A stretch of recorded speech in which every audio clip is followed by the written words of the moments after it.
Today, Zimbabwe celebrates 35 years of independence. Here's a poem.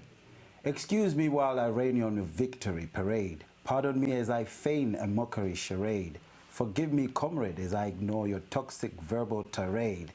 We're in this together, you t-shirt wearing, vow swearing, fist pumping, party card holding, flag waving patriots. We're in this together, with you slogan chanting, stone casting, opposition hating, finger pointing, hero worshipping idiots.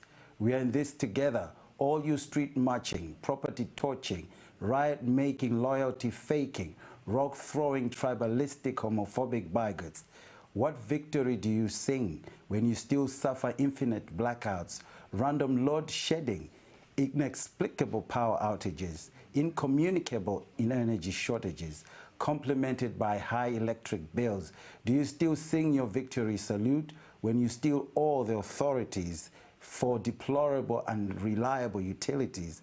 We're in this together, from within your candlelit room, reeling from the feeling of doom, in a household that continues to welter in darkness, as you swelter in mugginess, while in possession of an AC that functions well but cannot work at all. We are in this together, even when the fumes of paraffin billows into the fabric of your possessions, permeating your clothes, skin, and hair.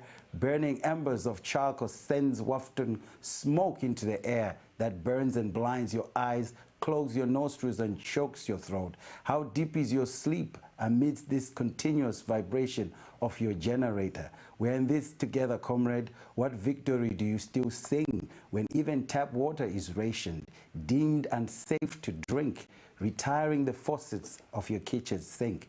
We're in this together as you bore holes in your backyard, drill wells sending you in time backwards, that urine stench, those feces-stained toilets, the lavatories, remind you that flushing them has become luxuries within your suburban homes, creating breeding grounds for widespread diseases, cholera, malaria, typhoid. What victory do you still sing when you drive your pricey vehicles over roads ravished by potholes, springs and rings bending, rack and pinion jamming, shock absorber smashing, tire slashing, drive shaft shattering, ditches, death traps? We're in this together, even as we continue to grab, peg, and own the land, using it to bribe, garner, support favors. What have we grown from it since we seized it, to till it and feed our own? The rain has rained, the sun has smiled, the moon has shone, but our land remains barrenly ours, shriveled ours, aridly ours, vertebrally ours, uncultivated ours, captivated by us. Shall we blame it on the opposition, the evil imperialists, on our angry gods, the unappeased colonialist ghosts, or is it just one of our major miscalculated odds? We're in this together as the security forces have morphed into uniformed crooks, exerting authority over your hard-earned finances. On the scene, roadside judge and jury, granting unlawful liberties after a tip, dollar, and a bribe, policing the currency of crime. We're in this together as accountability, transparency, and integrity is substituted by indispensability, rife impunity. When corrupt practices are condoned, as lawlessness prevails, political repression and humanitarian crisis avails, this economic decline.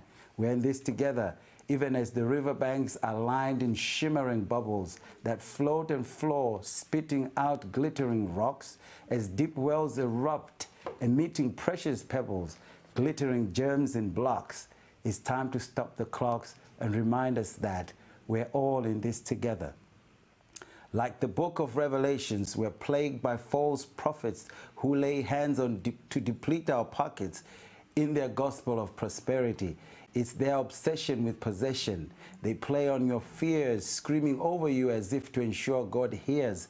They pray not to deal with sin, but pray on you to steal the scene. When they predict doom and condemn us to doom, they predict gloom. If we desist and remain gaunt and resist in spirit to repent, we're in this together. We're in this together amongst the list of life dropouts, the unemployed, they scamper, they scavenge, they scramble to eke out a decent living. Others beg, borrow, deal, while some dig, borrow, or steal, taking if no one is giving. We're in this together, brethren, as the country suffers a severe brain drain. The economy shuffles in strain. Our professionals, the workers, the youth continue to emigrate, packing interrupted dreams, stacking corrupted schemes, as they in droves migrate for greener pastures afar to grapple, scrapple, dabble in all sorts for an uncertain return, a life. We're all in this together. We're all in this together. When the health sector is admitted into the ICU, efforts to resuscitate it back to life remain bleak. The weak, the feeble remain meek, placing us amongst the world's lowest life expectancy list. Lack of skilled professionals, eroded infrastructure, system breakdown are the excuses besides our own selves. We're in this together, even as we continue to muzzle the press, licensing policies designed to repress, a deterrence to control independent media. Even when you and I can see it, we cannot report it, can know about it, but not allowed to talk about it. When a mere utterance leads to harassment, intimidation, and detention, and even death. We're in this together, friend or foe, love or war. As you and I continue to wallow in war, we are all in this together because there is no winners, just losers.